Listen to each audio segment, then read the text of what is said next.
Hi DIYers, this is Michael from AlarmGrid, and today I'm going to be showing you how to manually extend the exit delay for a Qolsys IQ Panel 2 or Qolsys IQ Panel 2 Plus security system.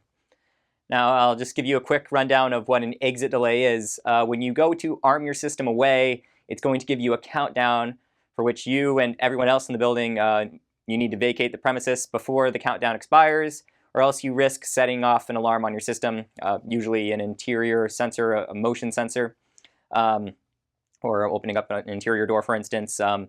Just regular activity around the building could cause an alarm if you're not out in time. So that's why it gives you a countdown, so that way you know to get out of the building, you're arming away, and you need to take action. But in some cases, you might just want to manually extend the exit delay for a single arming session, maybe because you forgot something inside, you needed to run back in, and you saw that it was about to expire, and well, here's a way how you can manually extend the exit delay. So we're just going to arm away here on our system. We'll arm away. And you can see that it's beginning the countdown now. We have 60 seconds in our case to exit the building. But if, say we were running out of time, it was almost at 0, and we were like, oh no, we need to increase our exit delay. We don't want to cancel the whole session by pressing the X, but we can press this green plus 60 button. Exit delay extended. And just like that, we get 60 more seconds, a full more minute to take care of everything and to arm the system properly. When we go to arm next time, it'll still just be the usual 60 seconds that we had set in the programming settings, which I'm going to go over those a little bit. But that's how you can manually extend the exit delay.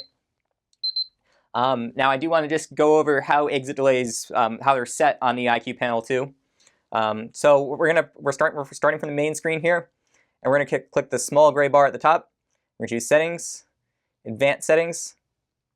Enter user code. We're going to enter in our installer code, which ours is at the default 1111, and then we're going to choose Installation, and we're going to choose Security and Arming. And if you scroll all the way down, you'll see you get to delay timers. Now we have our normal exit delay and our long exit delay. Okay, and you saw that when we armed our system earlier, it gave us the normal exit delay of 60 seconds. That's usually what you'll get as long as you have at least one sensor programmed with the system and no sensors are set to sensor group 12 for a long entry exit delay. Now that long exit delay, you will get that in one of two situations. One, if you don't have any sensors programmed with the system, you'll get the long exit delay setting. Or if you have at least one sensor on the system set to sensor group 12, then you'll get that long exit delay. So you really only need to worry about one of these settings. The other one will be irrelevant. In our case, we have our normal exit delay. That's the one we're using because we don't have any sensors on sensor group 12, and we do have at least one sensor programmed with the system. So just to show you that it changes it, and this will permanently change the exit delay. When you go to arm, every time it'll appear like this. We'll set it to 50 seconds just for demonstration purposes. And we'll press the picture of the house to return to the main screen. And we'll arm the system again. You'll see that it gives us the 50-second exit delay this time. But the manual increase button, it remains 60 no matter what. There is no way to change it away from 60. You're going to get 60 seconds whenever you press that button. You're always going to get plus 60. And we can go and cancel the arming session by pressing the X. And just one thing to keep in mind, you can only extend the exit delay, manually extend it once per arming session.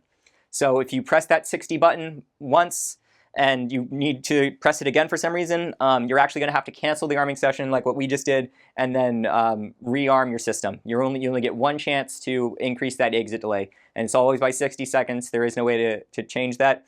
And that's just a one-time deal when you do that plus 60. It doesn't permanently change the exit delay. So that's how you would manually change an exit delay for a Qolsys IQ Panel 2 or IQ Panel 2 Plus for a single arming session. It's just very useful if you're running behind and you need to run back inside for a bit to get something before the exit delay countdown expires. So if you have any questions about the Qolsys IQ Panel 2 or IQ Panel 2 Plus or about alarm monitoring service, or about how to prevent false alarms, send an email to support@alarmgrid.com. If you found this video helpful, make sure to give it a thumbs up below to like the video, and remember to subscribe to our channel for updates on future videos. We hope you enjoyed the video. Thank you.